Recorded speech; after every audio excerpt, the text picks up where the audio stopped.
ખેડૂતોના હિતમાં મહેસાણાના સાંસદ હરિભાઈ પટેલે કેન્દ્રીય કૃષિ મંત્રી શિવરાજસિંહ ચૌહાણને કરી રજૂઆત। એરંડાના ટેકાના ભાવ નિશ્ચિત કરવા હરિભાઈ પટેલે રજૂઆત કરી। એરંડાના ભાવ ઓછા મળતા હોવાથી ટેકાના ભાવ નક્કી કરવા રજૂઆત કરાઈ। હાલમાં એરંડાનું વર્તમાન બજાર મૂલ્ય પ્રતિમણ 1000 થી 1200 રૂપિયા છે। આ બજાર મૂલ્ય ખૂબ જ નહિવત હોવાની કેન્દ્રીય કૃષિ મંત્રીને રજૂઆત કરાઈ।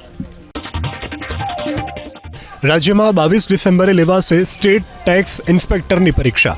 જીપીએસસીના ઇતિહાસમાં પહેલીવાર બનશે કે ઉમેદવારોને પોતાના જિલ્લા બહાર પરીક્ષા આપવી પડશે।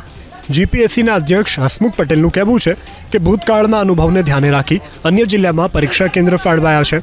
અંદાજે 1,85,000 ઉમેદવારો 754 કેન્દ્ર પર પરીક્ષા આપશે। વલસાડ નજીક ખેડૂતોએ દિલ્હી મુંબઈ એક્સપ્રેસ હાઈવેની કામગીરી અટકાવી। મૂળી ગામ પાસે એક્સપ્રેસ હાઈવેની કામગીરીની શરૂઆત તો કરાઈ, પરંતુ ગામના ખેડૂતો વળતર મુદ્દે રજૂઆત કરવા દોડી આવ્યા। ખેડૂતોએ આરોપ લગાવ્યો કે જમીન અને ઝાડનું હજુ વળતર નથી મળ્યું। જો કે હાઈવે બનાવતી કંપનીના ડાયરેક્ટર અને જિલ્લા કલેક્ટર ખેડૂતોને નિરાકરણની ખાતરી આપી।